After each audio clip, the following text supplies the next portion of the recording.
It's my privilege to honor and welcome Shri Shaurya Doval, Managing Director at Torch Investments, where he leads the global investment business from Singapore. With nearly 25 years of international investment banking experience, he has excelled in senior roles at GE Capital in London and Morgan Stanley's investment banking divisions in New York.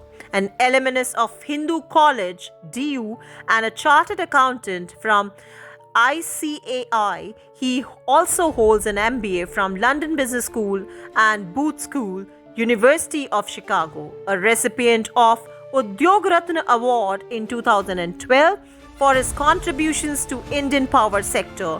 Shri Doval is a forward-thinking leader in finance. Beyond his corporate achievement, he is a director of India Foundation, a new Delhi-based think tank that he founded in 2019 to shape the international discourse of a resurgent India. Selected as an Eisenhower Fellow in 2015 and STEP invitee by the Government of Japan in 2022-23. He was also recently appointed as a Fellow of the World's Academy of Arts and Sciences in 2024, underscoring his dedication to global engagement and policy innovations. So, ladies and gentlemen, please put your hands together to welcome Shri Shaurya Doval. Good afternoon to our colleagues on the stage and to the audience. I don't know if many people know who I am, but the topic given to me was rather complicated and very wide. I was given the topic to speak on India, university, diversity through spiritual understanding. And I was told I have 20 minutes to speak. And I also have no credentials in this area to speak. So I was also like, Professor Doval actually caught in a conundrum, that what will I speak? And that also is a place like Ujjain to speak on spiritualism and to speak about spiritual understanding. So I also just, and then I could always give a generic talk about India, unity in diversity. We do that all the time. If you are an Indian, actually it's so obvious that you don't need a talk. So it's just semantics that we always do, we listen to it all the time. So even that would have been a waste of your afternoon. So I also decided that I'm going to tweak the topic a little bit. I'm essentially a policy and a finance person. I run a think tank, I'm an investment banker by training. So I thought, let me explore spiritualism and modern India, or modern Indian state, and ask myself this question and this audience, that does India's spiritualism have any place in India's policies? And if it does, or if it doesn't, then will it actually have any meaning both to Indians themselves in general, but to the humanity at large as well? So I'm reframing this question with the permission of the organizers, that you really, for around 15 minutes now, that I have to ask ourselves this question, that is India spiritual relevant to modern India? Because India actually now counts in the world. And what happens in India not only will have reverberations in India, but will reverberate across the world. And why does India matter? Let me just give you 4 or 5 quick yardsticks. India today is a population of about 1.4 billion people. We represent 20% of the global humanity. We are the 5th largest economy in the world, and very soon we will become the 3rd largest. We have a geostrategic location where we pretty much occupy a certain space in a part of the world which extends from the Central Asia all the way down to Southeast Asia. We are a big country, we are a nuclear power, we are a space power, we are one of the few countries that is colonizing space, we are a technological power, we are an innovation powerhouse, we have 140 unicorns, we are an education powerhouse, we bring engineers and doctors to the world. We have a standing army of 1.4 million people, we are a blue water navy, We are the net guarantors of security in this world, along with the United States and China, from the Strait of Hormuz from the Gulf of Hormuz to the Strait of Malacca. So, what we do matters in the world of tomorrow. But we live in a world which we find is a world full of strife, and not decreasing, but just increasing strife. Wherever we go, there is geopolitical strife. You have Ukraine, you have Taiwan about to be started, you have a problem in Israel. We have a religious strife going on in this. We are fighting religion with this religion, we are dealing with Islamic terror, we are dealing with many issues regarding that in different parts of the world. We have economic strife. The whole world, the whole Western world is caught up with this problem of inequality, trade wars. We are now entering a world of protectionism. We will raise trade barriers. The world will not be an economically free place as it used to be. And we have social strife. We have collapse of the families, we have collapse of the church, we have depression, we have mental problems. In all these situations in the world, which is in a world of strife, there is a rising power which is India. So rising of this power that I said doesn't have any implications for the world, or is it just another power that will come up? Another power which will replace one power and be a new power. And will we add to humanity's problems? Or as a civilization, do we come with some kind of solution that actually makes the world a better place? And spiritualism is a very complicated word. I could have taken it in many directions. But I will only talk about two spiritual doctrines of this land. You can call it Hinduism, you can call it India, give it any word. Of two spiritual doctrines that now reflect in our policy making. And I will give you a few examples so that the audience can understand what they are. The first policy doctrine that which we work with as India is what we call as Vasudhaiva Kutumbakam. The whole world is our village. The world is not a place that we are going to dominate and colonize.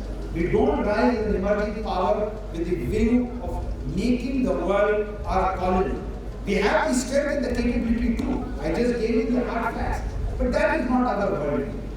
Our world view is, world is a global village. And I'll give you a few examples. We are one of the 520 countries in the 200 nations in the world.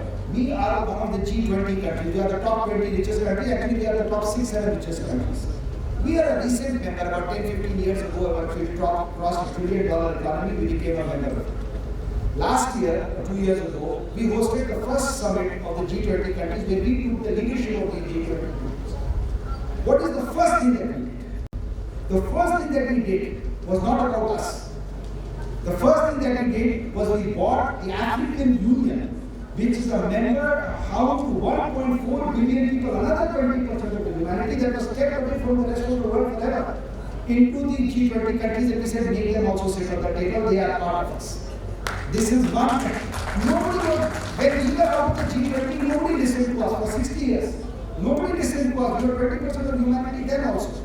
But when we rose to the high table, the first thing we said was, Africa should also be there. They are also our brothers and sisters. They also need it. We, as I told you, are an Indian Ocean power. We are a blue water navy. We run from aircraft carriers to strategic missiles, nuclear missiles. We dominate the entire thing, as I said, from Hormuz to Malacca. But you know what we talk about? We talked about and we are the only country behind which a nation is named. I am actually leaving tomorrow to be a part of the Indian Ocean Conference in Oman. But we say, the world's ocean is all open routes. Their ocean belongs to everybody.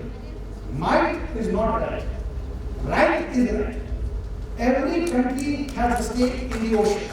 And as guarantors of the ocean, we will protect the ocean for everybody to have these. We were one of the first nations in the world, even when we were poor, to take affirmative action. We believe that economic growth is not only for the few, but we believe in distributed justice.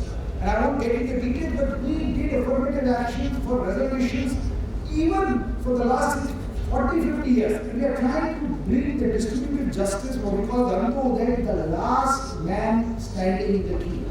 Our entire policy framework, across political classes, people were trying to do it in different ways, is to try and bring distributive justice even when we did not have enough food to eat.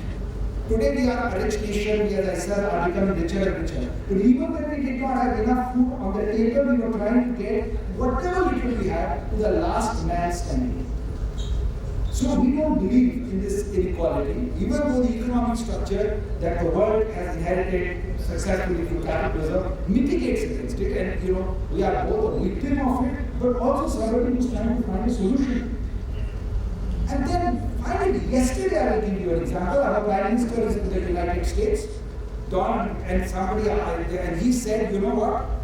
We are not neutral in this war against the US and against Russia and the United States. We are on the side of, we are not neutral. We can't afford to be neutral. We are strong. You know what? But we are not in anybody's camp. We are in the camp of peace. We will ensure that peace happens. So when I say policy in terms of our spirituality, this Vasudhaiva Kutumbakam is something that we actually bring to the table. The other policy that is associated with our spiritualism, in fact, I was just thinking about it, was this concept of what we call as Sarve, Sarve, my Sanskrit isn't very good, but so Sarve Sarve Sarve Bhadrani Pashyanti Ma Pachite Bhave Om Shanti. Basically, that the world is one. We wish well everybody to all forms of existence in this world. And look what we did. When COVID struck, we had the technological power to build the COVID vaccine. And we were providing COVID solutions to our 1.4 billion Indians.